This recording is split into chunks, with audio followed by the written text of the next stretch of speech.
Justice C R Ramachandran ഇപ്പോൾ കേരളത്തെ സംബന്ധിച്ച് ഒരുപക്ഷേ വലിയൊരു ആശ്വാസം എന്ന രീതിയിൽ കൂടിയാണല്ലോ വന്നിരിക്കുന്നത്. മുല്ലപ്പെരിയാറിൽ സുരക്ഷാ പരിശോധനയ്ക്ക് അനുമതി നൽകിയിരിക്കുകയാണ്. ഇപ്പോൾ കുറെ നാളായി തമിഴ്നാട് ഇതിന് ഒരു എതിർ അഭിപ്രായമാണ് പറഞ്ഞിരുന്നത്. 2026 മാത്രം പരിശോധന നടത്തിയാൽ മതി എന്നുള്ള തമിഴ്നാട് വാദം അതാണിപ്പോൾ മുല്ലപ്പെരിയാറിന്റെ മേൽനോട്ട സമിതി തള്ളിയിരിക്കുന്നത്.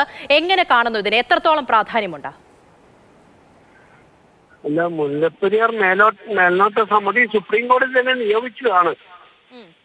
അതിന്റെ മുകളിൽ സുപ്രീം കോടതി പോകുമെന്ന് എനിക്കറിയില്ല തമിഴ്നാട് ഗവൺമെന്റ്. അല്ലെങ്കിൽ തീർച്ചയായിട്ടും മേൽനോട്ട സമിതിയുടെ റെക്കമെൻഡേഷൻ പുതിയ ഡാം പണിയണമെന്നോ വല്ലതും ആണെങ്കിൽ നടപ്പാക്കും. അത് നടപ്പാക്കുകയും ചെയ്യും. അപ്പൊ മേൽനോട്ട സമിതിയെ സുപ്രീം കോടതി അതിനകത്ത് ഇടപെടാൻ സാധ്യതയില്ല. ഒരു സുരക്ഷാ പരിശോധന മേൽനോട്ട സമിതി അല്ലെങ്കിൽ വിദഗ്ധ സമിതി നടത്തുന്നതിന് സുപ്രീം കോടതി മുണക്കമുണ്ടാക്കാൻ കാര്യമില്ല. പിന്നെ തമിഴ്നാടിന്റെ കാര്യം എന്ന് പറയാൻ ഒക്കത്തില്ല. അവർക്ക് നിലവിലെ സ്ഥിതി തുടരണം എന്നാണ് അവരുടെ ആഗ്രഹം. അപ്പൊ അതുകൊണ്ട് അത് മാത്രമല്ല, സുരക്ഷാ പരിശോധന എന്ന് പറഞ്ഞാല് ഇനിയിപ്പം തുലാവർഷം വരാതിരിക്കുകയാണ്. പലതവണ പരിശോധിക്കണം. ഓരോ വെള്ളത്തിന്റെ ഇമ്പാക്ട് അറിയാനായിട്ട് വെള്ളത്തിന്റെ പല ലെവലില് അതിന്റെ ഡാമിന്റെ മൂവ്മെന്റ്സും എല്ലാം നോക്കണം. അപ്പൊ അതുകൊണ്ട് ഒരു കാലഘട്ടം എടുക്കും, ഒരു വർഷമെങ്കിലും എടുക്കും. അത് പല കാലഘട്ടത്തില് അതിനകത്തെ വ്യതിയാനങ്ങൾ അറിയാനായിട്ട്.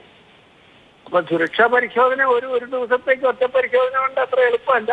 അതുകൊണ്ട് ചിലപ്പോൾ സമിതിക്ക് ദീർഘകാലം കൊടുത്തിട്ടുണ്ടായിരിക്കും. ഒരു വർഷമോ 6 മാസമോ കൊടുത്തിട്ടുണ്ടായിരിക്കും. ഏറ്റവും ചെറിയ ഒരു മൺസൂൺ സീസണെങ്കിലും.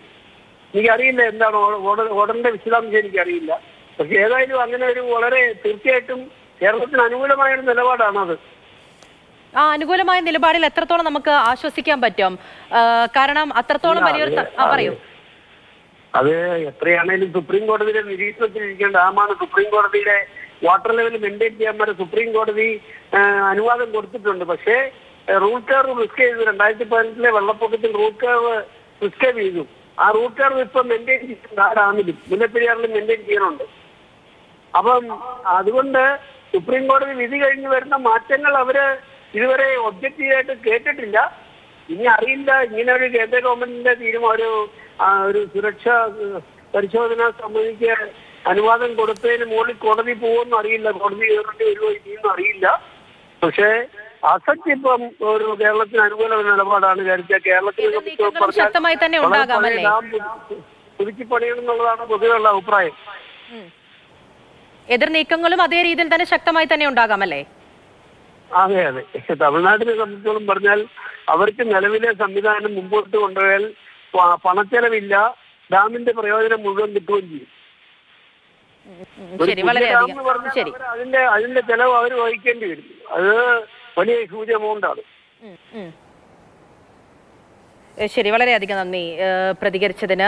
മുല്ലപ്പെരിയാർ സുരക്ഷാ പരിശോധനയ്ക്ക് അനുമതി നൽകുന്നു എന്ന് പറയുമ്പോൾ ഒരുപക്ഷെ കേരളം മുന്നിലേക്ക് വെച്ച ഒരാവശ്യം കൂടിയാണ്. 1 വർഷത്തിനുള്ളിൽ പൂർത്തിയാക്കും എന്നുള്ളതാണ്. സുരക്ഷാ പരിശോധന 2026 മാത്രം നടത്തിയാൽ മതിയെന്ന തമിഴ്നാട് വാദമാണ് മുല്ലപ്പെരിയാർ മേൽനോട്ട സമിതിയെ തള്ളിയിരിക്കുന്നത്.